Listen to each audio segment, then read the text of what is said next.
call the meeting to order. Please rise for the Pledge of Allegiance. Pledge of allegiance to the flag of the United States of America and to the republic for which it stands, one nation, under God, indivisible, with liberty and justice for all. Okay. Welcome everybody that's here and also viewing. Next thing to call is the moment of silent prayer, or however it's chosen. Commissioner Reed, that is your call this time. Thank you. Father God, I thank you for bringing us here together. I thank you for all the people that we represent, and I pray that you'd help us to do them fairly. Amen. Amen. Very nice. Okay. Next thing is roll call. Again, Commissioner Reed, we'll start with you. Aye. Here. Aye. Aye. You're rubbing off. He's taking off again. Don't go too far with that. Here. Commissioner Stevens. Mr. Culberson's here. Commissioner Stevens. I'm here. Commissioner Smith's here. Commissioner. Duh. Oh, I again. Here. Well, Mr. Dove is definitely here. He's fired up and ready to go. Okay, public comment. There's nobody on the thing. Was there anybody in the audience that'd like to speak? Come on, Ed. Go on down. What? We need somebody to speak. You're up, Ed. A different Ed. I have nothing to say. And I'm saying This is going to be a Good morning. Paul Cromer, 131st Street, Leavenworth, Kansas. I thank you all for allowing me, just a regular citizen, some ordinary average Joe, the opportunity to voice my opinions and concerns today. I read a letter last week to the editor. It was called something like Picking Up the Nickels and the Dollars by Dan Boderick. I wanted to give him a shout out. I agree with a lot of the ideas and issues that he covered in his letter to the editor. Like him, I know that we should capitalize on opportunities that we have that will create a lasting solution to the property taxes in our county. We will need to cut spending in the name of future prosperity in order to maintain a more efficient and balanced budget. A lot of people wonder, why are my property taxes so high? Currently, we have a ratio of 90% residential and only 10% commercial. This is why the taxpayers are so hard-pressed on high property taxes. Commercial properties are taxed at a higher rate than residential property. Commercial properties also generate sales tax. This is exactly why we need to work together and focus on commercial and industrial development at this current time. We cannot be so focused in on residential developments that we lose focus and neglect to expand our commercial and industrial developments. We need to bring the jobs to Leavenworth County. Then the market will dictate when it is the correct time to start focusing on residential developments. If we do not focus on commercial and industrial developments, it will have a long-lasting negative effect on our communities. Let's work together and make a course correction that will get us all back on a more prosperous path. Please do not allow any speed bumps or complainers to distract you from your most important task: responsible, well-planned commercial and industrial economic development. It is truly the future of our county. The time is now for each one of you to boldly stand for your county, for our county, to think critically about each and every decision you make as county commissioners. I hope each one of you will embrace and vigorously encourage commercial and industrial development. Start today, and with every decision you make, chart a new course for the future generations of Leavenworth County, Kansas. I will leave you with this, Proverbs 6:16 through 19.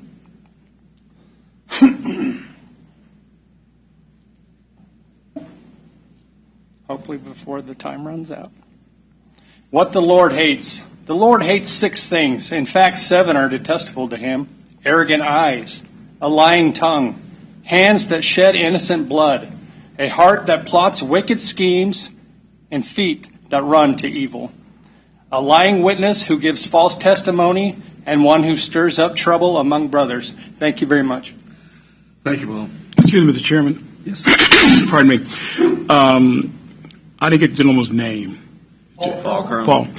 And when he first started, he said ordinary citizen.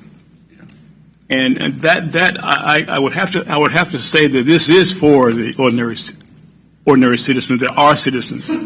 So when you come back, please don't put anyone here above the citizenship of Leavenworth County, because we're here to serve you, Thank you, sir. not the other way around. And the only reason I put that in there, it seems a lot of times that if there's not letters after my name or a certain title or business owner or anything like that, I'm just looked at as a normal Joe. So I do appreciate you hearing that, Mr. Duff. Thank All you. 5 of us are normal Joes. Yes, sir. Thank you. Thank you.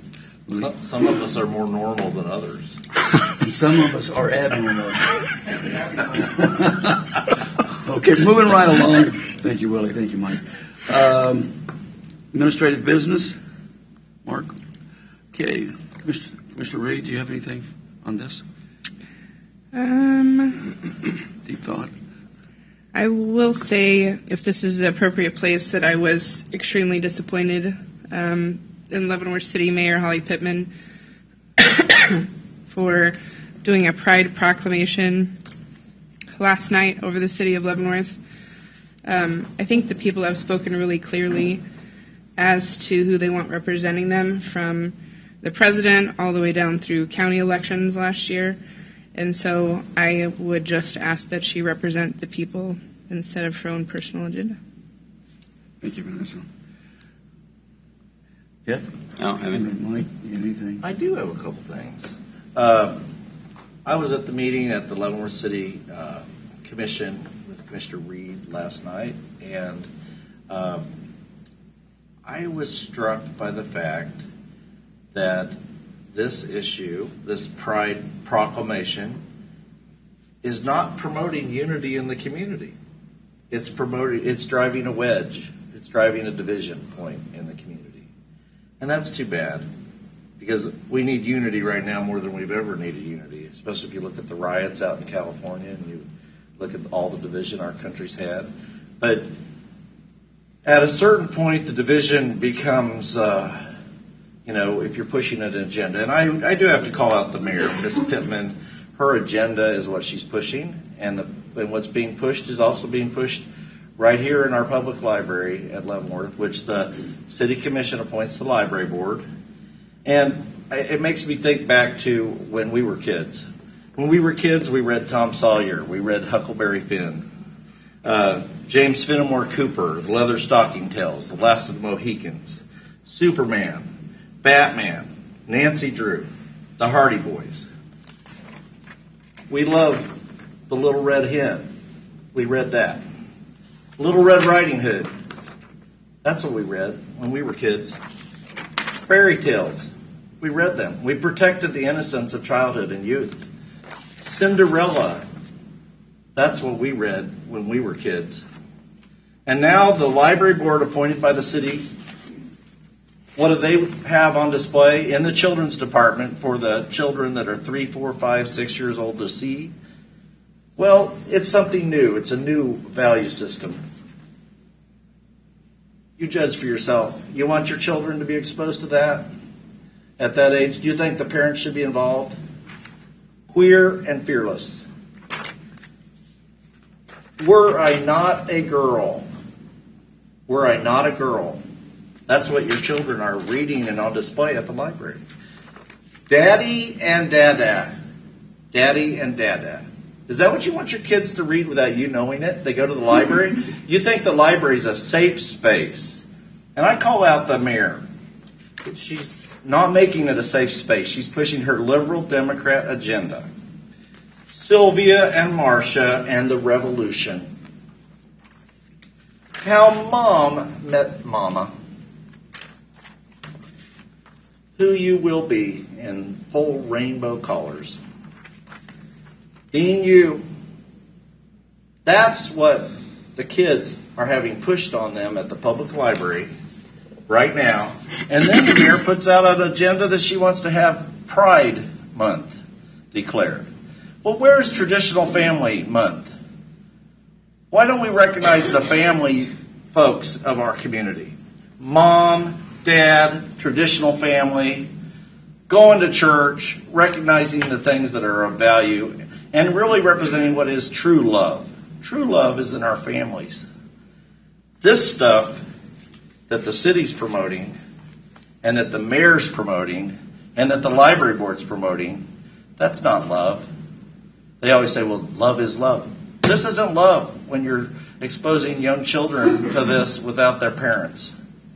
This should be put in a separate stack for checkout with only the permission of the parents, where the parents can sit down and give the children guidance. This is the kind of thing that Mayor Pittman is pushing on the city, and I call her out for it. And I think it is troublesome and it is sad. And last night, my remarks last night, I said, this doesn't promote unity. It promotes division. It divides our community. We want to be united. We don't want to be divided. But this kind of stuff, we'll never have unity on this. So I call for that the city to take action to change this. Thank you. Anything else, Mike? That's it. Okay, thank you. I don't have anything to, let me see. Thank you. No, okay, Mr. No, I don't have anything. He said it well enough. Yeah. Mark, y'all didn't have anything? Okay. Moving on to consent agenda. Mr. Chairman, I move that we accept the consent agenda as presented. Second. Any discussion? None. I'll start with Commissioner Reed. Aye. Aye. Aye. Aye. You're just jumping. I thought you were going in a row. You're full of energy this way. Clockwise. Okay. Go ahead. Okay. Just trying to confuse you, Mr. Chairman. It don't take much nowadays, believe me. Okay, very good. Only kidding. Formal board action. Consider a motion to accept the quote from No Link for the No Ink for the replacement of 50 pole pads in the amount of $54,000. Good morning. Good morning.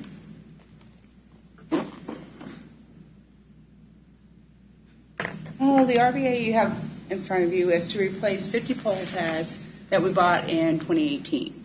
As you know, all electronics need to be upgraded, and we're a little behind on upgrading it. We do have money in our capital outlay to pay for this, and I was just bringing it before you today. Do you have any questions? Oh, you answered mine. You got money. You get your budget, but you got money set aside, which is good. Yes. And you're right. They have to be replaced every so often. You're absolutely right. Any questions? Mr. Chairman, I make a motion that we accept the quote from No Ink for the replacement of 50 pole pads in the amount of $54,000. Second. Any discussion? No. Not? Commissioner Reed? Aye. Aye. Aye. Aye. Aye. Willie, you're killing me. Okay, thank you. Thanks, Fran. Unless you want to give a speech. I'm good. We're up first. Okay. Item B, consider a motion to approve the 5-year capital improvement plan for public works. Morning, Bill. Morning, Commissioners. Today for your consideration is the review and approval of a 5-year capital improvement plan. We tried to take the remarks made at the previous two discussions regarding the capital improvement plan and incorporate those into a new document as best as possible. That is always subject to further input if that's the board's direction. What we focused on with the CIP that is presented here today is a reduction in the cost of the bridge replacements. There had been discussions of whether or not there was feasibility to replace all of the bridges on the low-volume roads in the county. So I've included a bridge map as part of the presentation here today. That includes the 5 lower volume roadways where those bridges were located. What we did was we changed every bridge structure replacement to a low-cost KDOT bridge, steel bridge structure. These plans are available for download. We've downloaded all of the KDOT plans for that type of structure. What it does is it provides you a plan set for the type of bridge you want to build. That bridge isn't specific to the location that you're building it, so therefore there is some inherent risk in doing that. But there is a cost savings generated by using this process. So you have to weigh the risk versus reward.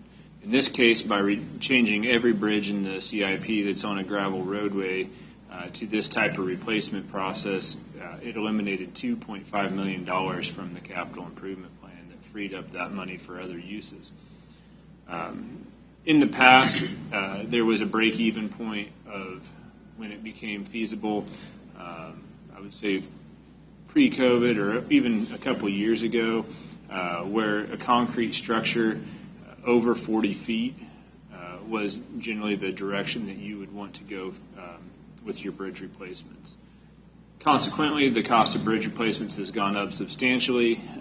Primarily, that's due to two factors: the increased cost in labor, which concrete bridges, especially haunch slabs, are very labor intensive, and then the cost of concrete, which concrete haunch slab bridges have a considerable amount of concrete in them. That's their primary.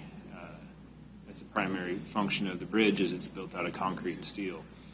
And so these bridges are made out of I-beams with a corrugated metal deck and a 4-inch slab at the top of it for your concrete deck instead of a 20-inch slab that generates all the strength. They do not last quite as long as a concrete bridge, generally speaking.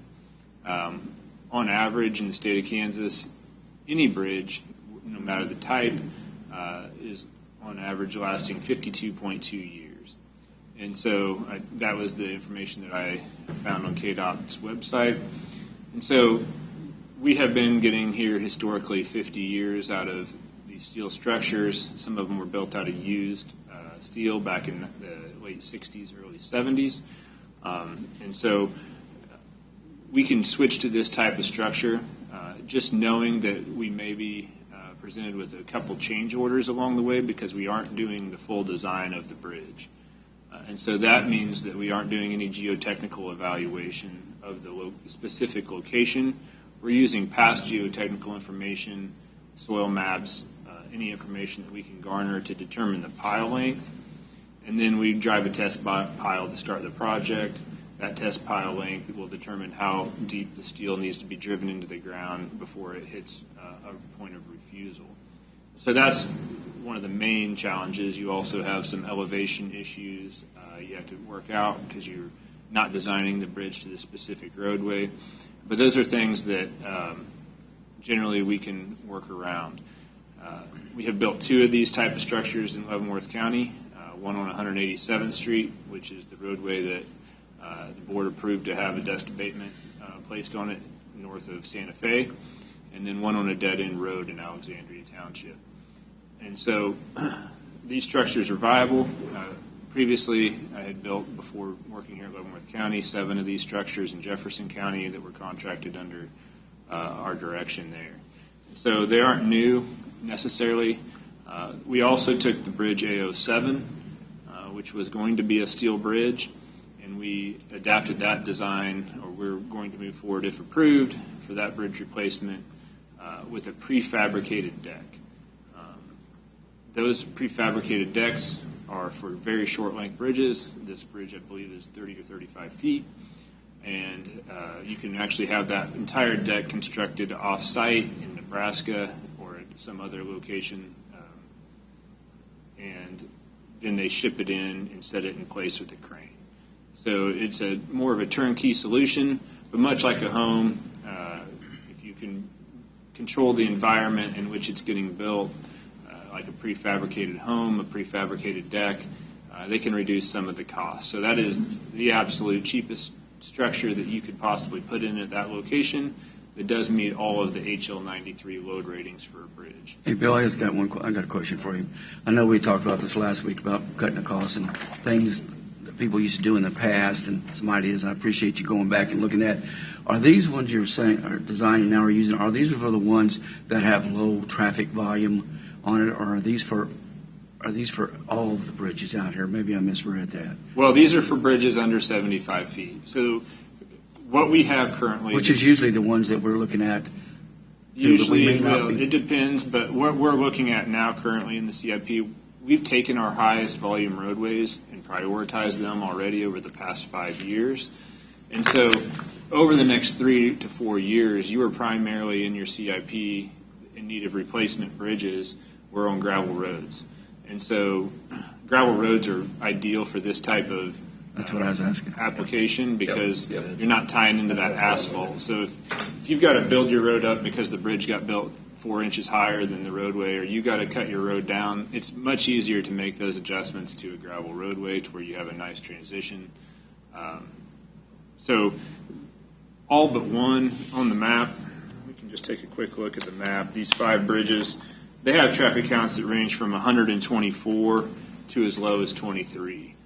And so ST77, I believe, no, it's SH33, that's in the CIP, was the only structure that I did switch that is on an asphalt roadway to this type of structure. It is on a roadway that receives probably 150 cars a day, just on average.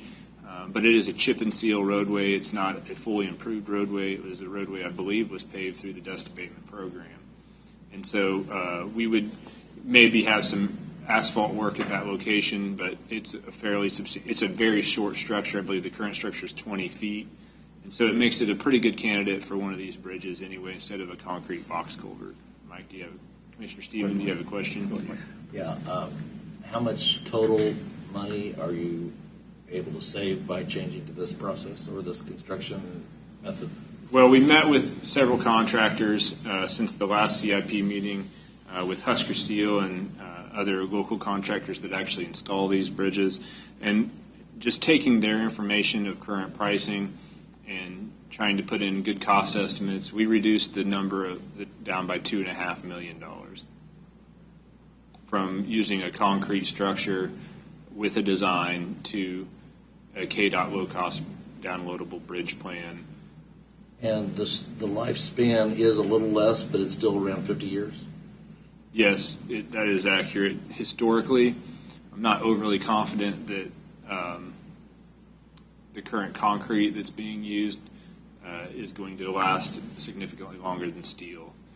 I will say that there has been some issues in the state of Kansas with these steel structures in central Kansas that I've been told of. I haven't personally gone and looked at these bridges, but there were a few creeks that they were put in central Kansas where the groundwater had a high alkalinity or pH, and the bridges did not last well. They only lasted like 10 or 15 years, but I have not seen that issue in northeast Kansas. Atchison County has built probably at least 6 or 7 of these bridges. Donovan County has built a bunch.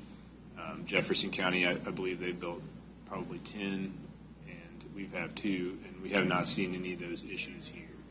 So they should last almost comparable length of time.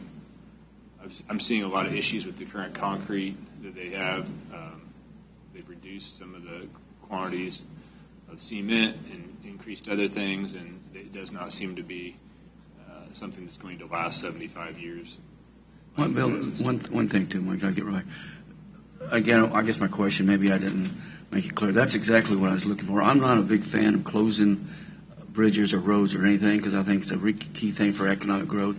But when you got 23 cars and 124, I think Commissioner Culberson's pointed out, if there's a way to do it safely, and when you cut $2.5 million off a budget as tight as we are, I think that's something we should look for. So I appreciate you bringing back this information, Bill. Yep. So what we did was we also, that savings, we put $500,000 in general dust abatement projects per year into each year. And so as a part of that, in this presentation here today, I was asked by a couple commissioners, and so I looked at both. Commissioner Culberson had presented a dust abatement map for your consideration, and then I was asked if we were going to pave an equal part and just go from district to district to district, which roads would staff recommend using the dust abatement process on first, and how would we go about doing that. And so I produced a map that looks at each district. It highlights approximately 2.5 miles, which if we're going to do this with county services, would cost probably around the $500,000 mark at this time. Obviously, you have some cost of inflation that we don't know for sure out there at 3, 4, 5 year mark. But we identified approximately 2.5 miles, give or take, in each district. That would be good candidates that we don't have any huge steep hills or hard curves or edge drop-off issues that would require full design.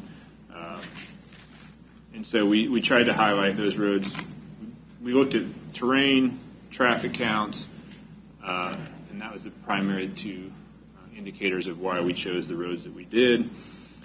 In District 4, I will state that if we did the 2.87 miles, that is the only gravel roads in District 4. So the completion of those 2.87 miles would eliminate all the gravel roads in District 4. Let's finish those up in 4. Yeah.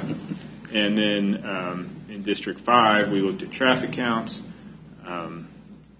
with 265 and 214 cars a day on the two roads.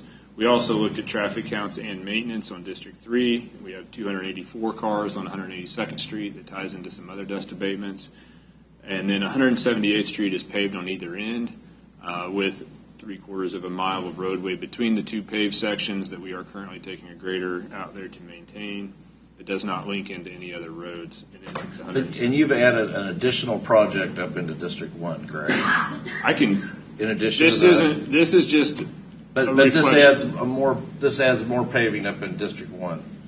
This in District 1, I looked at the terrain of the various roads that were on Commissioner Culberson's map. And just looking at the terrain, I had some concerns with a few of the roads. And so if asked which roads, based on Commissioner Culberson's map, we felt we could do safely first, I did choose Happy Hollow Road as my recommendation in Seven Sisters that comes out at Pleasant Ridge High School.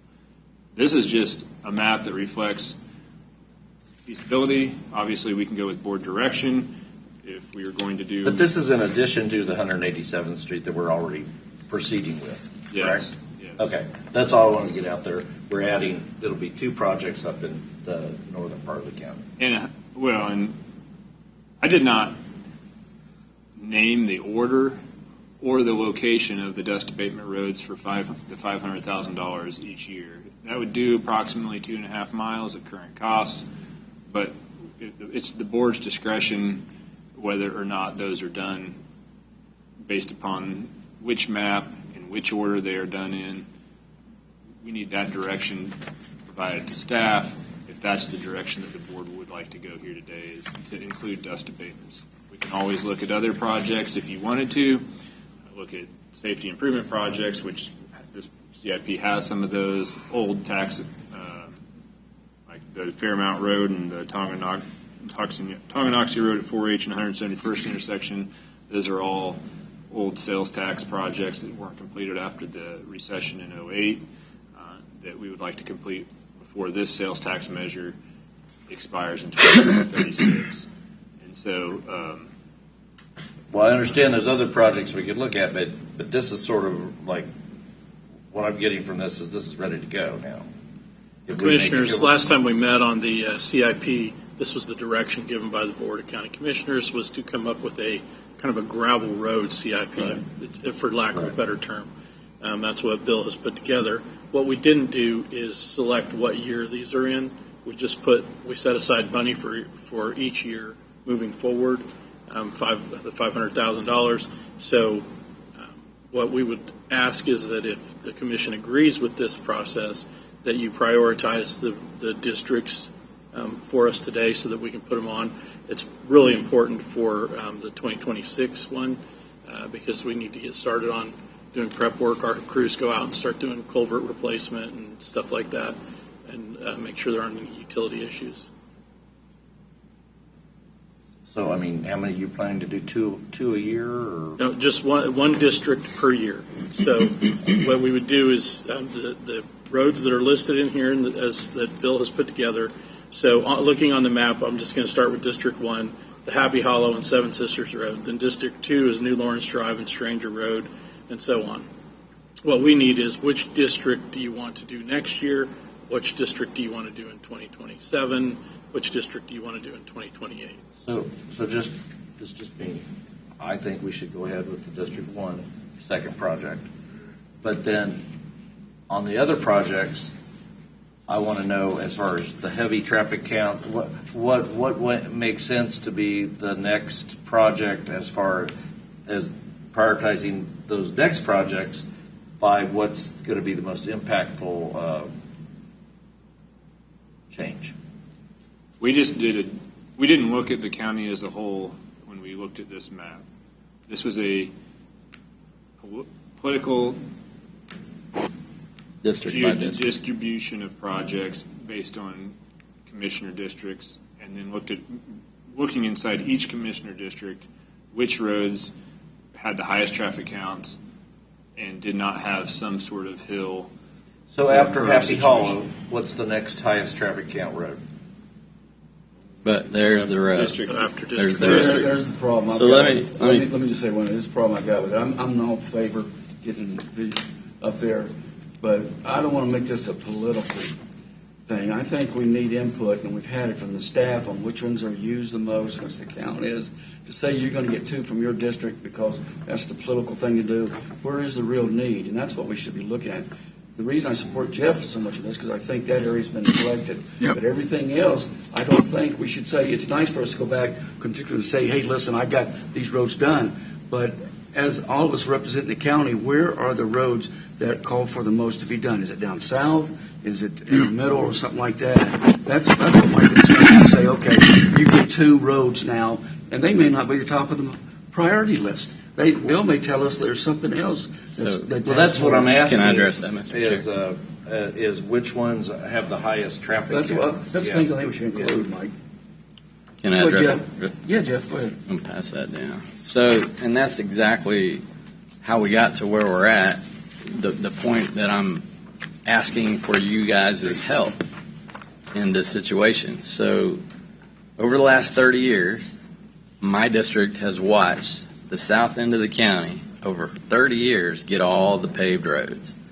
So, I put a map together and showed you guys which gravel roads got paved over the last 30 years, but then now staff has put together the actual numbers of what I'm talking about. So if you look at this, this shows you over the last 20 years how much CIP money has been spent in each district. In my district, $6 million. In District 2, almost $15 million, more than twice as much. In District 3, almost $30 million. District 4, $11.2 million. In District 5, $22 million. $6 million in my district. The CIP that we're talking about right now, every year over the last 30 years, my district has been shorted. So I'm tickled that we're doing 187th and we're talking about Happy Hollow. That is great. That's exactly what I'm saying. But now you want to just stop. You want to do 2 roads in my district and then go back to the other districts. How are you going to make this fair by going by, and I understand completely Commissioner Smith's right, we usually go by traffic count. But you get to a point where you're taking money from a district. We took the RIF money and the TIF money and the construction permit money, building permit money from my district and spent it in the South for 20 years. We're now taking sales tax money from my district and spending it in the South. I'm asking you to fix the problem we've already made before you move on to, let's do 1 in your district and then 1 in your district and 1 in your district. This is a great plan. This is how it should have been the whole time. Jeff, I don't disagree with what you're saying whatsoever. In fact, if I had my way, I would say, okay, we're going to do that up there, then we're going to make District 1 still a priority. What I'm saying is, if there's something that comes from the staff that rates pretty high, and it doesn't have to be... And I understand that completely. Like that, and we need to go for it. Absolutely. But that's not to say that I don't think that we shouldn't be looking at catching up in certain districts that have been let down. But at some point, we got to look at the traffic count and everything like that. That doesn't mean we do this and make Jeff happy and go away. I'm not saying that, Jeff, at all. I'm saying we need to throw some more, put some more money on there, what people think, because we can joke. Because roads are economic growth. Right. When you correct the streets and the structures, right. But also you got to maintain the ones that are growing at a And that's faster why rate. the South's developed so much, because that's where our growth is. I totally get that. And the people in the North get that too. But you get to a certain point where for 30 years now you've taken our money and spent it down there on all the growth, and we haven't seen any gravel roads paved. I don't disagree with that. So you That's replace not a what I'm bridge, saying. and the $6 million I wanted to add too, most of that $6 million was bridges, not paved gravel roads. People don't see a bridge. They drive over a bridge. I know. They don't see it, I've but been they through see that. a paved road. I understand. And that's why I really like Bill's new plan here, where he's saving money on bridges. because we got to get back to paving some gravel roads, because that's what people see for their tax money. They don't feel a bridge when they pay their taxes, but they can feel that they paid taxes and got something for it if they see a paved road. So that's what I'm asking for. And one other thing I had, when you talk about building specific bridges designed for that location, can we still build fords, low water crossing? Is that still a thing? Do the county still build fords? Instead of bridges? Water crossing? Yeah, I mean. Instead of bridges? It'd be very uncommon in northeast Kansas to go from a bridge to a low water crossing. I don't know anybody who's done it now. But this is this one bridge I'm thinking of has 20 cars a day, and it's not even gravel. It's a dirt road. Which one? K03. On Knapp Road? Yeah. So a Ford would fit that location way better, because really all you need is for the farmers to get their equipment across it during season, and they could use a Ford for that. I don't think it'd be much cheaper. I mean, I built. Really? That's why I didn't know. They have a tremendous amount of concrete, and then you have to put the footings. You have to put in toe wall footings. Okay. Into the creek bed so it doesn't get underwashed. So. A good Ford. A good Ford that's engineered and designed. Not the ones that we see. Not the ones that are there now. Yeah, no, I don't know that it would be cheaper than a steel bridge. It'd probably pretty. I'd have to go back and look. I built 3 of them in Jefferson County with FEMA money and a grant. I'd have to look to see how much those cost, but I don't think they were cheaper than bridges. They just. Okay. And on that, because my idea was, instead of spending $1 million on a bridge that only 20 people use, the entirety of the county is paying for that bridge. Every taxpayer is paying for that bridge for 20 people to use. So I would rather see that $1 million go toward paving a gravel road. Jeff, with that kind of logic, you could say that only a portion of small people are up in the north area using that, using the money that we're requesting to get up there. I think it's important to keep those bridges open at something you've recommended, just because I think we just need that. It doesn't have to be a $1 million bridge, be whatever, but economic growth does that. I'm sorry. That's Mike, do you have something? Yes. I think we've come to we had this whole discussion. I really don't want to go back over this whole discussion that we had last time. There's obviously different points of view on it. But I think staff has brought us a proposal that we can move ahead with, which actually in your district gives $750,000 for the 187th Street, and then I'm not sure what was the total for the Happy Hollow project. 500,000 each year is 500,000. So each of these projects is basically 500,000. So we've moved ahead and added to the CIP 2 projects, and then putting on the CIP projects other projects. Yeah, and all I'm doing is saying, I'm asking for when you guys pick these years and what you're going to pick, just do 2 in my district and then 1 in yours, and 2 in my district and 1 in yours, and 2 in my district and 1 in yours. That's I'm not sure that's realistic, but at least we're getting started. Okay, yeah. And way further than we've been. We're making priority for your district to have these 2 projects first, and we had already basically all agreed that that's what we were going to do. I like it. So at that point, now we just need to decide the other projects what should we base them on? And I think, for my 2 cents, I don't think it should be political. I think it should be traffic counts primarily. So the people in the north paying taxes that money can be spent in the south still. That's not what I'm saying. That's Jeff, exactly what you just said. No, what I'm saying, Jeff, is we're moving ahead with what you wanted, which is to give 2 projects to the north. Yep. And then for this next adjustment to the CIP, we're going to do the rest of the decisions, not based on politics, but based on traffic counts. Just for the next. Yeah, okay. I mean, we've given you 2 projects. I got it. Okay, So- okay, guys, listen. I get what both of you are saying. You're both right, and both of you are a little wrong. But the bottom line is we're going to be giving something up in that district. I don't think when it comes down to it, it's going to be just the traffic and stuff like that. I think we have to take a look at it, which doesn't automatically eliminate District 1 up there. So we're getting down the road in the discussion. We're going in the right direction. Good. Commissioner, do you have anything? I look at these numbers on District 3, which is 3 times as much as Mr. Culberson, and I'm like, well, how did this actually happen? What I would like to see is that what's necessary. If necessary, that we go to just district and spend those dollars, even though there's no increase in my district. I think that would be the more fairer thing to do. Or if it's the entire county. Excuse me? You represent the entire county. Exactly. So I want to see the safety of everyone, not just one district or two district or three district. Okay. And the other thing that we're looking at is the inspection rate going to increase using the other fabric, the lesser quality of cement that you and I had a brief conversation about. Not it wasn't even 30 seconds. Well, the inspection rate won't change. It's just the duration of the life of the bridge. It's like the bridge on Fairmount Road has some scaling from it just has, they call it a green concrete. It has less cement in it. It takes longer on the 28-day breaks to reach its full strength, which means it's taking longer to cure. You can't work the surface of the concrete at all. If you get any milk on the top of the surface, it's going to have issues.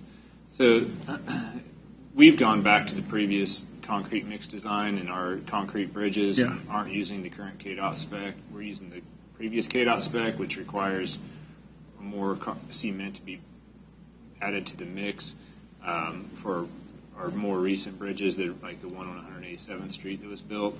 So I don't have a huge concern. I'm just, in general, you can go out to a concrete box that was built during the 1930s through some work program, and there is zero scaling on that box. That concrete is hard as stone.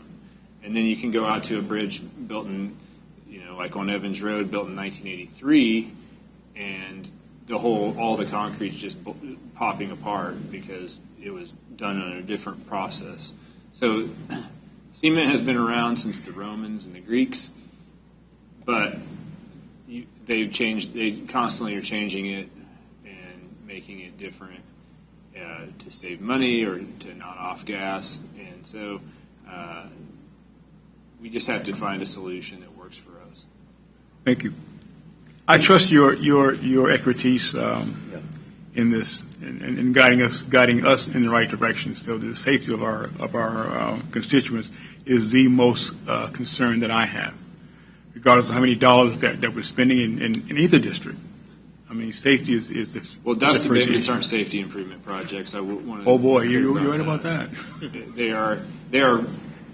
They are quality improvement, quality of life. Quality of life, yes. Quality of life projects and quality of transportation, but they wouldn't be classified as a safety improvement project. Yeah, but you can still see what it would do to help that anybody traveling that road, whether you want to classify it or not. Commissioner Huff, do you have anything else? Nothing else. Vanessa, do you have anything? A few things. Go ahead. I think that the point you guys were just talking about, sometimes it concerns me a little bit because we're not, from what I understand, working the shoulders and things as we would normally do if we were putting like a fully constructed road versus a dust abatement. Yeah, that's accurate.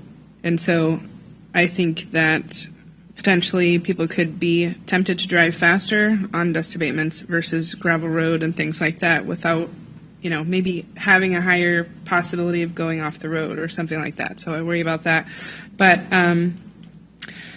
did we talk about how, so I'm probably not going to say the name of the program correctly, but I think there was a program before I got here where there were, let's say neighbors could get together and agree to have roads done, and then when it came time, they would have to make sure everybody was still on the right page. That is correct. There was, in approximately 2016 to mid-2018, there was the participatory road program that was a sales tax measure.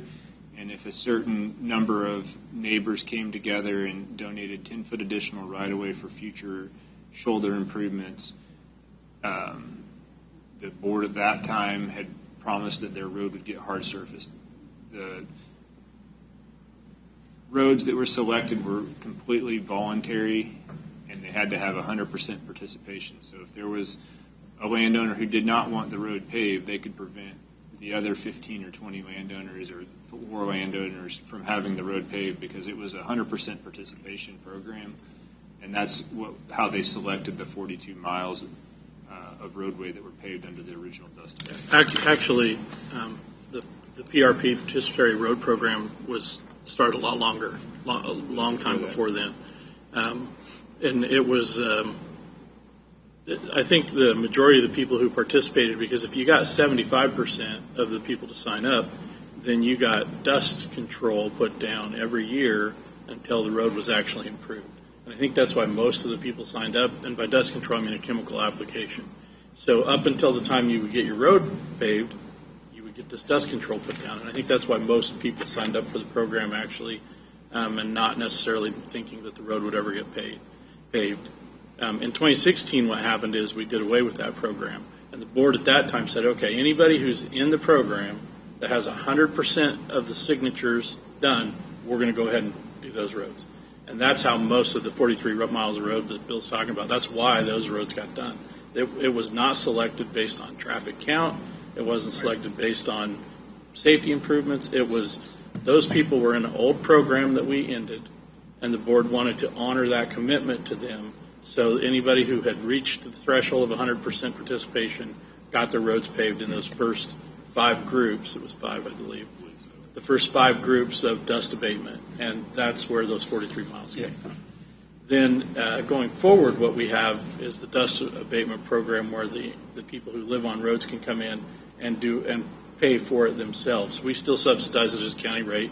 Bill comes in each year and gets that approved by the Board of County Commissioners. That's the program that we're talking about utilizing for these dust abatement projects.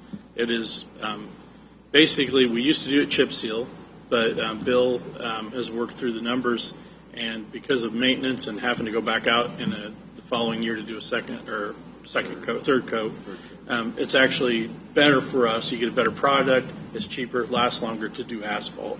So that's why most of these roads are asphalt now. But that program was never a good idea in my opinion because it was never based on what was actually needed. It was based on if you could get all your neighbors to agree to it, then suddenly you got a paved road, and it didn't have anything to do with how our road program worked. But I thought in 2016 when they did away with it, I thought that was good. And we haven't done any real dust abatement programs like that since then. We haven't put anything together. This will be the first time we go back to that. So I'm trying to figure out if that plays into this discussion, like the potential disproportionality between, per se, the North and the South? Two things play into that. The participatory road program did not have any groups that participated fully 100% and got paved as part of that program. And then the redistricting of the commission districts also plays into that because Alexandria Township was in District 1 up until 2022. It was actually in Commissioner Cause's district. Commissioner Cause's district. So that would have taken into District 2, and that would have changed some of the numbers because the Alexandria Township did switch commissioner districts that 1 year. So District 2 would have included County Route 30 projects. And so that changed the historical distribution of projects a little bit. But yes, they would have, the projects that were selected under the PRP program were voluntary and just did not have any fully participating groups, I guess. And Vanessa, I'd like to add to that, the only 2 roads that got paved in my district in the last 30 years were 2 PRP roads. And then I think my last question is, can we talk about cost versus like maintaining a gravel road versus maintaining dust abatement? So the yearly cost of maintaining a gravel road, I have a whole spreadsheet on all of the costs that break this down, but from year to year you do have a general maintenance cost. And so on a paved road, you'll have some years where that road does not cost the county budget really any money. The issue with paved roads is every third year they get chip and sealed, which is about $30,000 a mile or $32,000 a mile. I don't have the specific numbers in front of me, just giving you a general cost estimate. And then after a certain number of years, that road is not going to last beyond 20 years. At some point, you have to come in and mill and overlay a road. And so when you do that replacement cost or those large improvement costs, which we currently do not have in our CIP, any mill and overlays for any of our major collector roadways in the county, Tonganoxie Road or Fairmount Road or Golden Road, or the roads that get thousands of vehicles a day.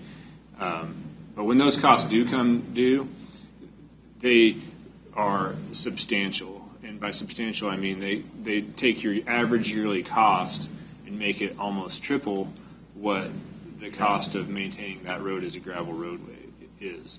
And so K-State has numbers that they put out, and actually the state of Iowa is probably the leading expert in when to pave a gravel road. They fund a lot of it through the state on county roads. And so their criteria that they've set forward through their studies is at 200 vehicles a day, the road should be considered to be paved. And then at 300, it becomes is when it should be considered at 200, completed at 300, and if it's not done by the time the road reaches 400, it is considered critical. And that's kind of the threshold that they use, but that's usually in Iowa. It's considered what? What was the last word you said? 400 vehicles a day, it starts to be considered critical for improvement. But the overall cost of a paved road is much higher than the overall average paved cost. If you look at the 20-year life cycle of a road, paved road versus a gravel road, yearly you're going to pay more, but then when you have the big years on paved roads, you're going to pay so much more for that maintenance and the replacement of the asphalt that your average yearly cost is substantially higher on a paved road. I guess I'm more concerned with the long-term maintenance cost, and I really would like to see that built in as we approve these, because if we're not building in maintenance, if we come through and do someone's road and then the county doesn't have the money at the time that it needs to be maintained and we put it back to gravel, to me, we've just not done ourselves any favors. Not in Leavenworth County. We have never gone back to gravel. Other counties currently are going back to gravel. Isn't there money, maybe Mark's question too, for both of you, don't we have money built in for maintenance to oversee these roads as their life expectancy gets? Commissioners, I think last year, probably 3 years ago, we started having this conversation about it as we pave more roads. It does cost more to maintain a paved road than it does a gravel road, and we don't currently spend enough on maintenance to maintain what we already have. It's just like Bill said, we don't have mill and overlays built into the CIP, and they cost so much that we don't also have it just right in our budget. So County Route 1 is a good example of that. That'll be coming up soon, and that'll cost more than all of these projects combined probably. So like 3 years ago, I think we started talking about it's good to pave roads.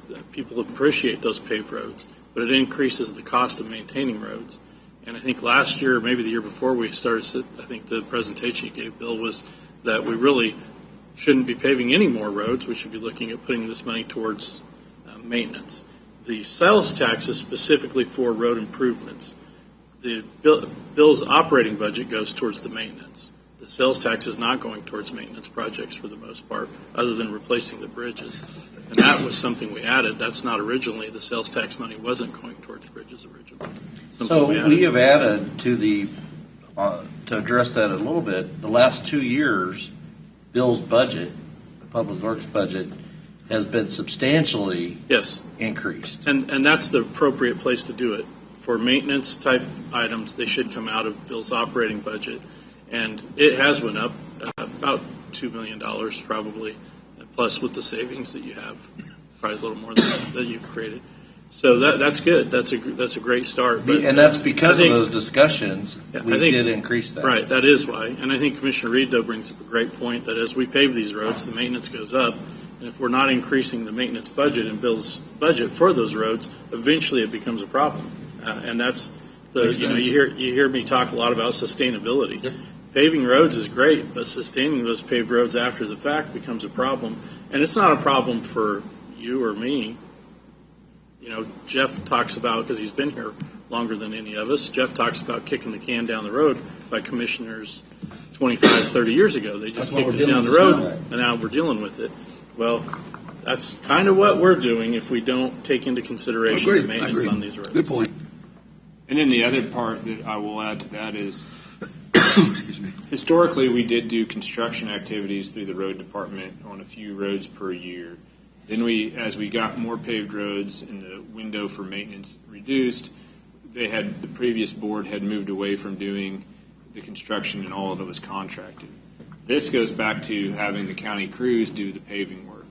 So if we are doing road improvements with the county crews for the 3 or 4 weeks, for the month that it takes to do a 2.5 mile dust abatement, those crews aren't going to be doing patching or other general maintenance on our existing roadway network. So there's a little bit of a takeaway from that is that it does take quite a bit of time to do a paved road with the county crews. It's a balancing act. You have to balance it all out. But I think Vanessa brings up a good point about, so does Mark, about making sure we got maintenance to cover something that's, if we don't, that's like kicking the can down the road. So good point made.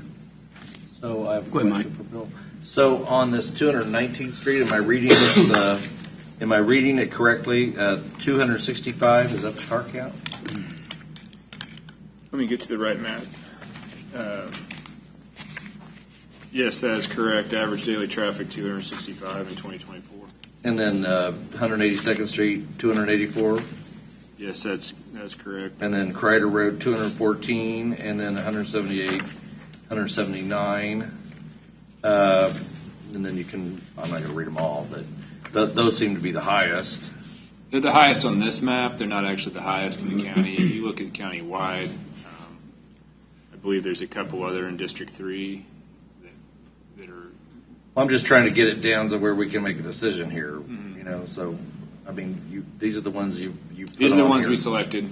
And I will state that KDOT also has a distribution of projects based on district that they are trying to meet.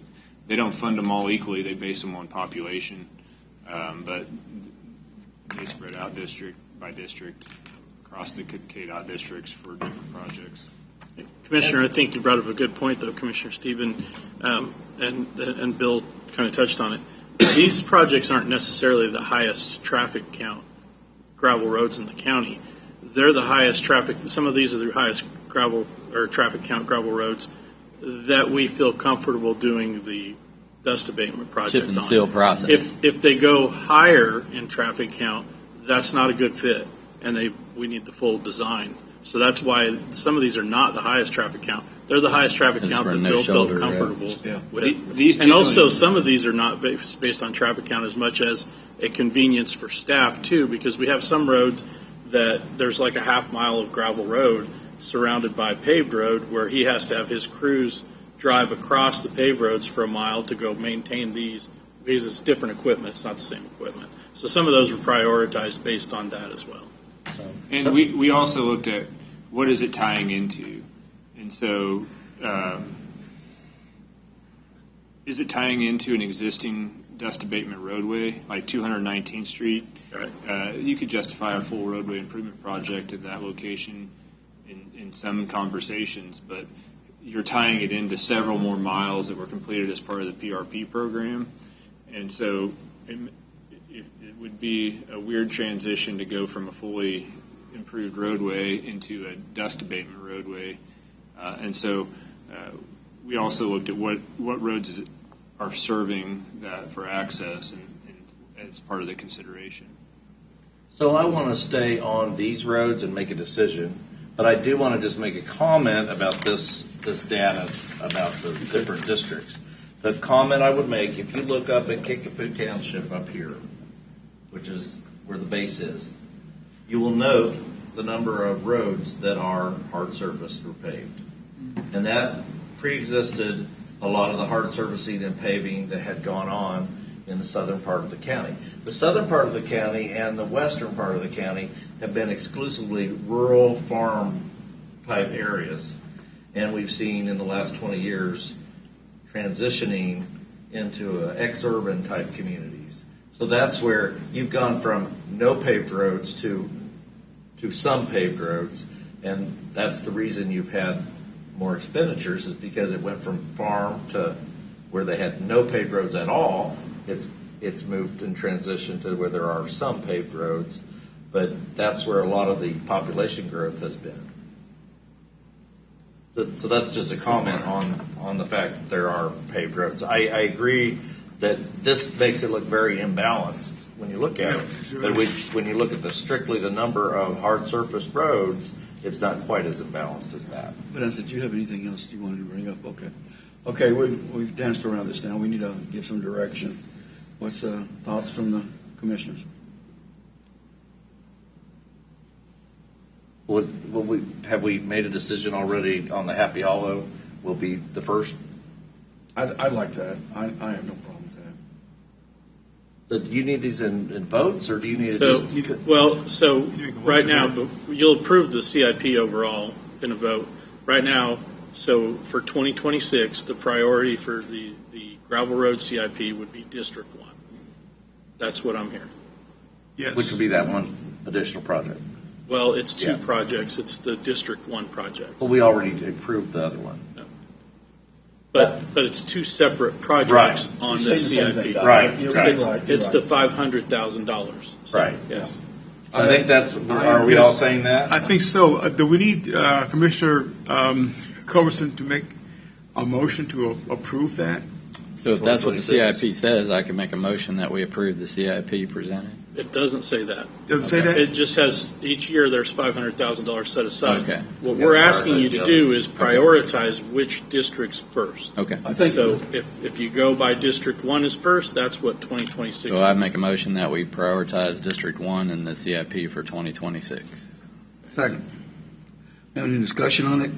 Discussion. Mr. Reed? You made a second already. Aye. And then Aye. And then 27 and on, we address as we go. So I guess I would hope that we could defer to staff on making a recommendation on the next ones. Yeah, I agree. And we can bring it back each year. I mean, and it will come back obviously each year. So you don't have to make that decision today. It's nice for us. We have the money set aside. If you could approve 2027, it would be nice so that Bill's staff can kind of start getting that on their schedule. But if not, we can do that at another time. So you feel comfortable making? I make a motion that we prioritize District 1 in the 2027 CIP. I'm not going down that road. I think, Jeff, you beat this horse to death, and we've thrown that out at you. I like to address that down the later. I'm very fine with Mark's making idea, and I'm 26. I don't agree with that. Do you have a recommendation as far as based on strictly what would benefit the county as far as connectivity and traffic counts? Nice try, Jeff. Well, there are arguments to be made for each one of these different districts. I will say, from a maintenance standpoint, if you want to eliminate maintenance, District 4 would eliminate all maintenance. From a connectivity standpoint, Districts 3 and 5 would probably complete some connectivity with 178th and 182nd. 219th Street has miles and miles of paved road that came out of Tonganoxie. So I guess that would be the board's discretion. Do you want to quit driving across several miles of paved road and through cross K7 with a grader in District 4 and eliminate those maintenances and over there, or do you want to focus more on connectivity? Because then you could look at Districts 3 and 5 would be more of a connectivity traffic count situation. Well, we don't have to make this decision on that one now, till we, Mark, because things are going to change in the next 6 months to 8 months to a year, and there may be something that becomes a priority. All I'm trying to do is get the one fixed right now, which Jeff in his campaign for him beat this one to death, and I'm glad to support him. So that's the only one I'm really looking at. If we put it on the CIP, I think it would be good to put it on the CIP so that we know that this is kind of the direction we're going, but it could be in years out, and that can always be changed. Yeah, staff's just looking for what we want to do in 27, which in their world isn't very far ahead. Yeah, it's so not very I think far we to- should do 2027 at least. Okay. I would say, yeah, 27. So, what do you pick? I don't think that's probably what we are here What do you for, recommend? Commissioners. I think we would like for the commission to give us that recommendation. Well, I recommend 219th Street because it's got a really heavy traffic See, count. here we go.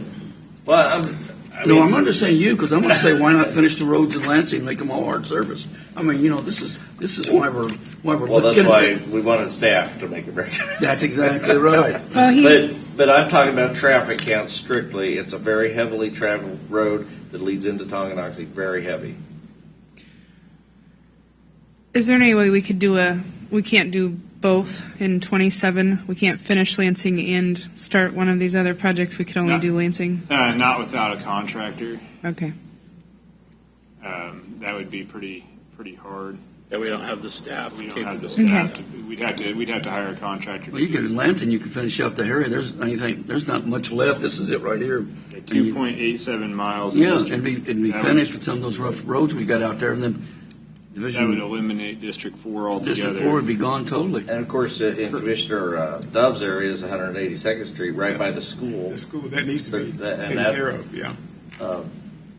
What did you say the traffic count on District 4? District 4, we have 114 on 127th, 131st gets 73, and Markson Road, we actually didn't have any data on that. It's on the county line, and we had not taken a traffic count there in a number of years. That's pretty well traveled. It's pretty well traveled, and we're driving a grader all the way over there from District 2 in order to just pick up the snow and do the maintenance on those 3 roads. And then in Commissioner Dove's district, the road that he's talking about by the school. 187th Street. That's 284. It's north of the school, so the school road is 182nd and Stillwell. So this starts to build that road south.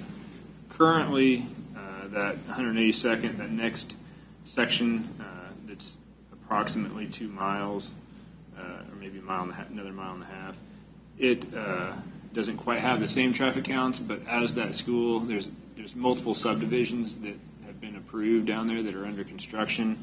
That 182nd corridor is going to be used a lot because people won't want to get out on K32 Right. in order to get their kids to school. They'll want to cut down 182nd Street from Baser. So that's going to increase over the course of the next several years. I can't speak currently today. I don't have the road memorized in my head whether or not that south section would need to have any substantial work to be considered for a dust abatement. But Bill, couldn't you, this is where my concern was. My concern was this. Instead of going districts, I can see where 4 on Markson should be done, then I can see where Commissioner Dove's or even someone else should be done. I don't understand why we have to label it the districts. We need to show the need in things that can save us money in the future.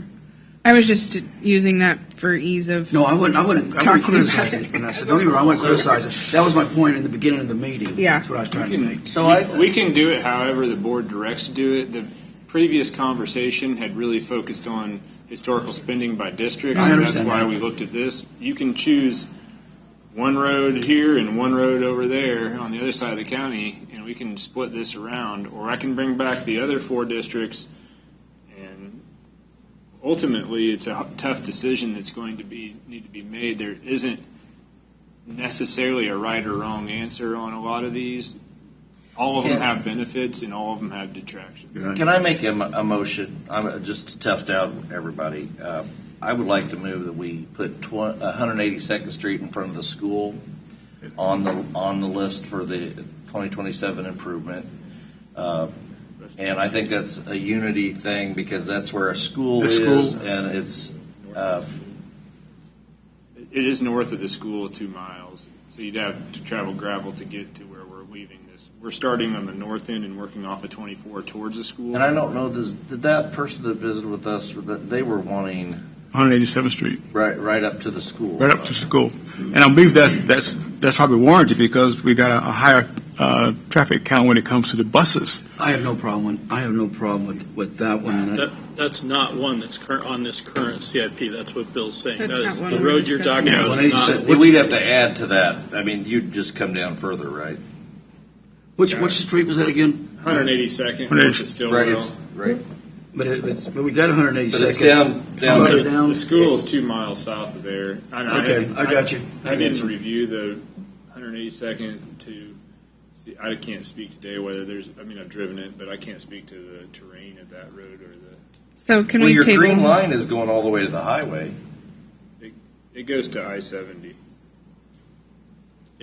That's I-70. Oh, that's okay. It I'm goes not to, we're looking going at to stop 32. at the I-70 bridge. Okay. So can we table this discussion until he has time to research what we're bringing up now, Yeah, we can look at that road. Yeah, and then we can come back? I second the motion. That was what I wanted to do in the beginning.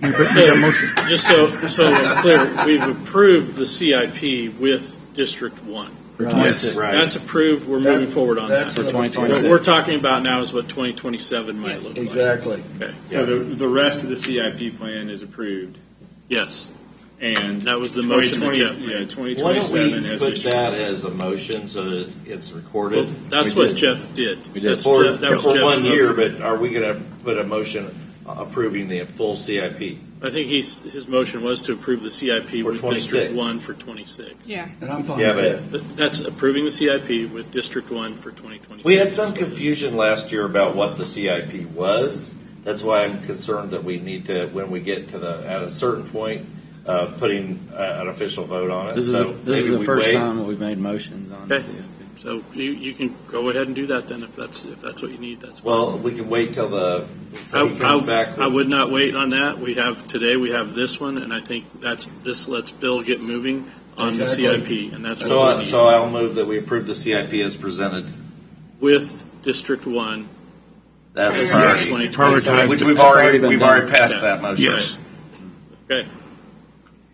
Okay, so I make a motion that we approve the CIP as presented, with District 1 being the priority for the $500,000 in 2026. We already Second. did that. Yeah, Already did that. I Okay. know. Let's go. Okay. It's done. Let's go. All right. Or we Any more say it. discussion? No. Okay. Commissioner Reed? Are you gonna vote? You gotta vote. We already voted. I didn't hear a second. A second. There was. I did. I did. Okay, I thought maybe we did. Excuse me, wasn't it already voted on? That's what Yes. I thought. Yeah, that's what I We thought. did that already.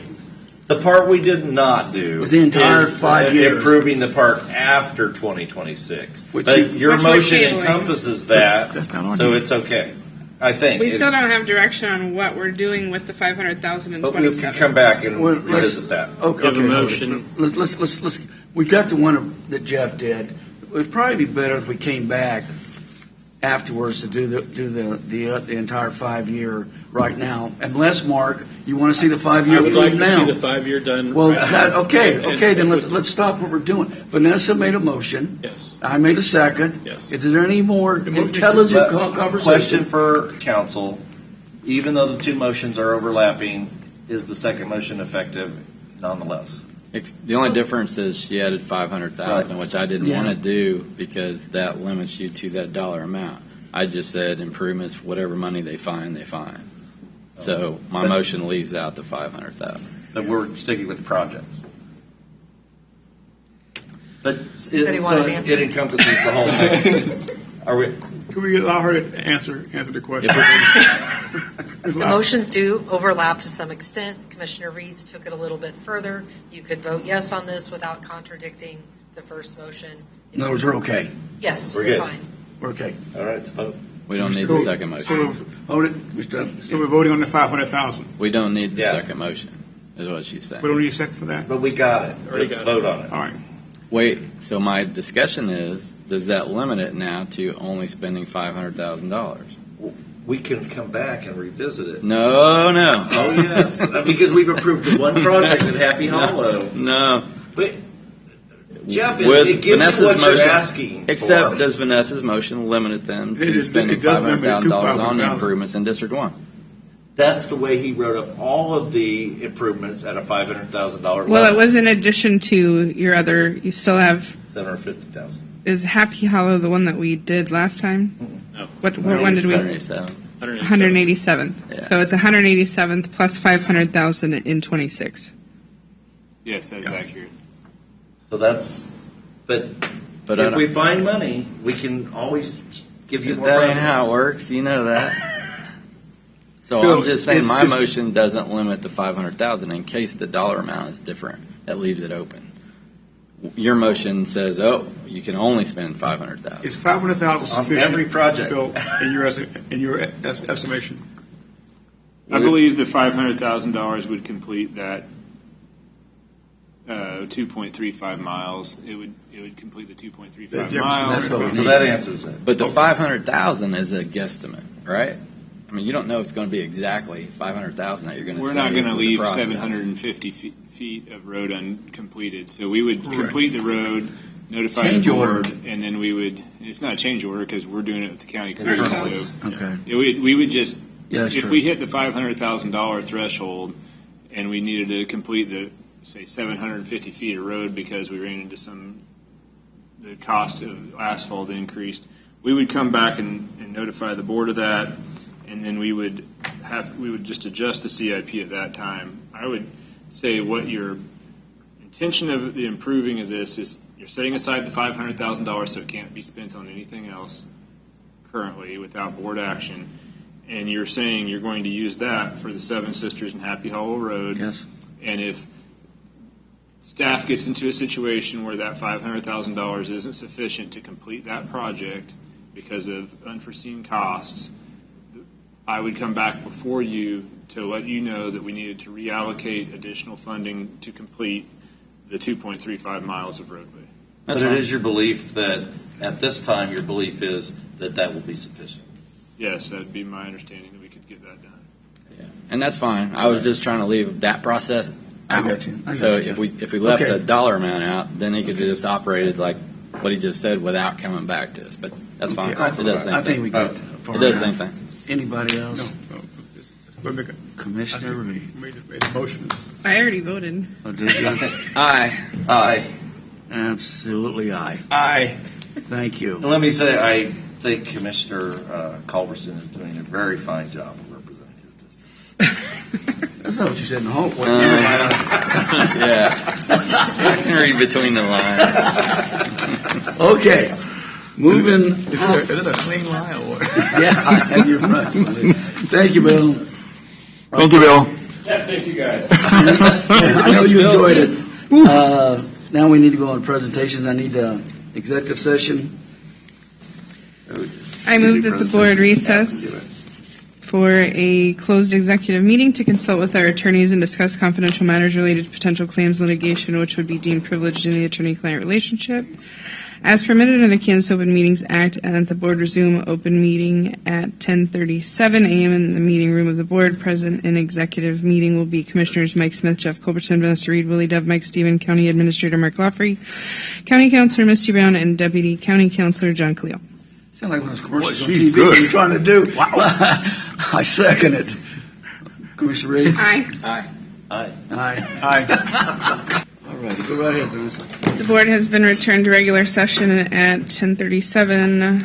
No action was taken. Notices were made. This subject was limited to legal interests of the county. Okay.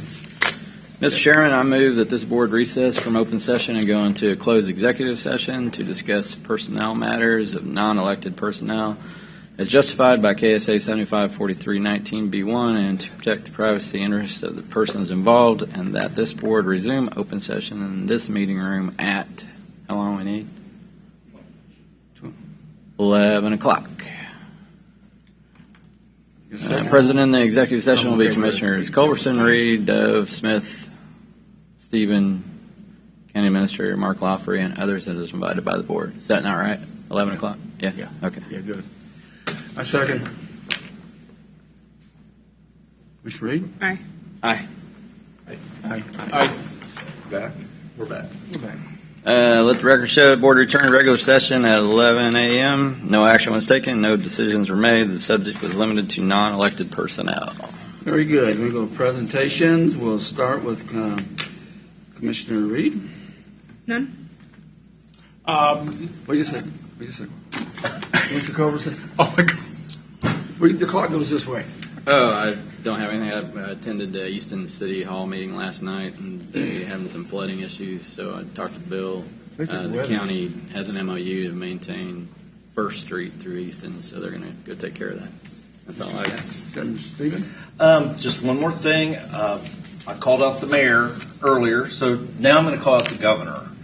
I think it's atrocious that the governor is siding with the rioters out in Los Angeles. Mm-hmm. I think it's absolutely disgusting. She's siding with the rioters? Yeah. Yes, siding with the rioters, and a lot of those rioters have been incited by liberal organizations coming in there, and she is putting her support behind them. And of course, the president is trying to make sure that the law is followed. She said they're not rioters; they're peaceful protesters. Yes, that's what Governor Kelly believes. I agree, and I tell you what, Peaceful protesters. That sounds so She said familiar. they're not rioters. I tell you As they what, show the video of the police car burning, Yeah. they're peaceful protesters. I'm telling you what, it's the man in charge in the White House, to my opinion, is handling this. I've seen more arrests, and they're going back and they're doing things. So my thing is all for it. We got to stop this madness where you can just go hurt people and treason. Yeah, I know. Okay, you got anything else, Mike? That's it. I got a couple of things. Employee appreciation lunch that everybody could attend. That was done very well. Mark, hats off to the staff and everybody. And you sure ate your fair share. You did too. I even got you watermelon. Tried to slow you down. But anyway, I pass that on. I really enjoyed being able to talk to people I don't see on a regular basis. The other thing is we have, I think the 26th at 6 p.m. at Lansing City Hall is our next joint meeting. Yes. I know there's been some things sent into Mark that one agenda, and they're all good topics. They're all the ones I would have done. But if there's another one or two you want to share or put on that, please get with Mark. We'll do that. That's all I have. Now, Mr. Dove, Commissioner Dove, all yours. I went to a mental health meeting that supposedly was supposed to be on the second Tuesday of every month. And this is the second time I've gone, and it has not been available. So we need to make, and so I called Rebecca, and she said she will find out what the problem is, if there's a problem. Maybe it's me. I don't know. No. But Is it Zoom? No, in person.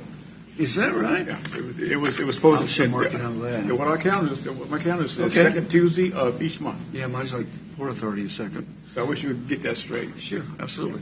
Anything else, sir? Nothing else. Make a motion to adjourn? Motion to adjourn. Second? We always jumped on that one. Aye. Aye. Aye. We're good. Good meeting, folks. Thank you.